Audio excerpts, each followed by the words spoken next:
Tiempo Televisión. Con el incremento de las lluvias también crece el número de personas afectadas por enfermedades respiratorias.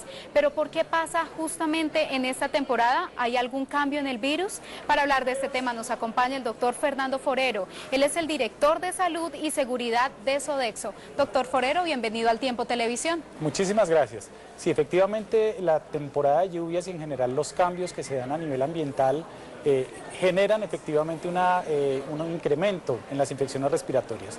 Lo primero es que cuando llueve la gente se aglomera más, es decir, uno ya no está en la calle, uno está reunido con muchas más personas y eso hace que el contacto sea mucho más cercano y mucho más directo. También se ha estudiado y se ha demostrado que el virus, cuando hay bajas temperaturas por debajo de los 5 grados, cambia su estructura y tiene una estructura que lo protege y que lo hace mucho más viable en términos generales a la hora de transmitirse. Y el tercer elemento que es muy importante es en la persona.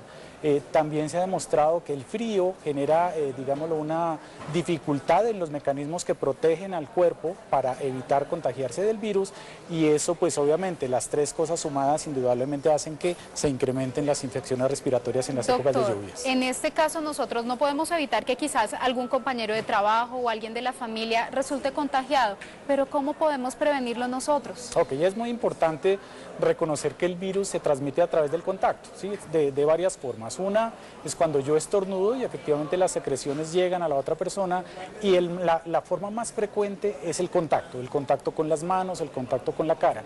Si una persona estornuda y se tapa la nariz con las manos y le da la mano a otra persona, si una persona utiliza un teléfono y tiene gripa y otra persona viene y lo utiliza, se va a contagiar del virus. Entonces hay que reconocer dónde están esos elementos de contacto para evitarlos. ¿Cómo se hace eso? Pues evitando el contacto y haciendo limpieza permanente, lavado de las manos, limpieza de las superficies, que es el propósito de cortar esa cadena de transmisión. Doctor, en el caso de los niños, ¿cuáles son esas señales de alerta que debemos tener en cuenta los papás, los tíos? Ok, muy bien.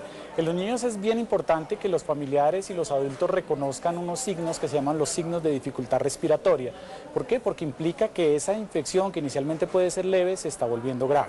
¿Cuáles son los signos? El niño cuando respira hace un movimiento que se llama el aleteo nasal, es decir, que abre un poco más sus fosas nasales en ese esfuerzo respiratorio.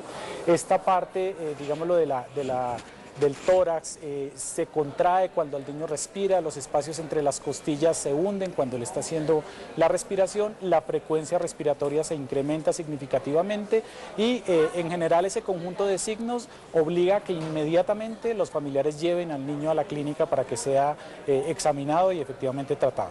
Bueno, dependiendo del lugar en el que nos encontremos, ¿cuáles son esa forma de prevenir? Por ejemplo, en el hogar, si ya tenemos a ese pequeñito con esa enfermedad respiratoria, ¿cómo prevenir que el resto de los integrantes de la familia se contagien? Perfecto, entonces en general lo que habrá que evitar es el contacto directo con la persona. Uno debe procurar que los espacios estén bien ventilados, hacer limpieza de las superficies que la persona en algún momento dado puede contaminar con el virus o por las secreciones y también en general lo más importante y lo que la Organización Mundial de la Salud más recomienda es lavarse frecuentemente las manos, porque es a través de las manos donde yo hago ese contacto. Si una persona va a estornudar, debe taparse para que esas secreciones no salgan al aire. Recomiendan hacer este movimiento que es para que las secreciones queden en el saco, digámoslo así, y no salgan al ambiente. Eso en general es lo que la Organización Mundial recomienda frente a eso. En nuestros lugares de trabajo, ¿cómo prevenirlo, doctor? Ok, en eso es bien importante porque ahí juega un papel fundamental, digámoslo, el reconocimiento de la forma de transmisión, evitar el contacto directo. Las personas que tienen una infección respiratoria es recomendable que utilicen tapabocas para evitar transmitir la enfermedad a través de las secreciones y también empresas como la nuestra que hacen servicios de limpieza, efectivamente deben identificar cuáles son los elementos de contacto muy frecuente para limpiarlos con igual frecuencia. Les pongo un ejemplo, una chapa de una puerta tiene que ser limpiada con mucha frecuencia porque ahí las personas la tocan y quien la vaya a tocar y lleva sus manos a la boca se va a contaminar.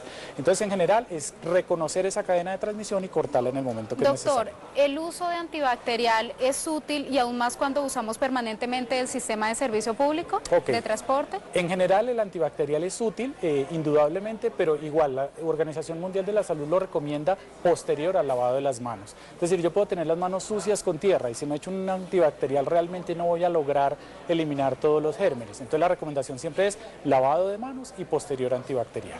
Si hay complicación ir al doctor. Sí, claro que sí, las complicaciones claramente están dadas por fiebre, dificultad respiratoria, un cuadro que no cede, complicaciones sistémicas y en especial identificar que hay poblaciones más vulnerables, los niños menores de 5 años, los adultos mayores, las personas que tienen enfermedades como la diabetes, por ejemplo, u otros factores de riesgo, hace que sean mucho más susceptibles de empeorarse cuando tienen una infección respiratoria. Bueno, y una recomendación que nunca sobra que ustedes siempre nos hacen y es alimentarse bien. Ah, claro que sí, la alimentación es fundamental. Miren, existen alimentos en general que tienen propiedades antioxidantes, todos los cítricos, algunos alimentos que se ha descrito que son alimentos que en general mejoran el sistema inmune, sí, favorecen al sistema inmune y por eso la alimentación debe ser absolutamente equilibrada. Bueno, doctor, muchas gracias por todas estas recomendaciones. Bueno, muchísimas gracias a ustedes. Bueno, y a ustedes los invitamos a que continúen con más programación aquí en El Tiempo Televisión.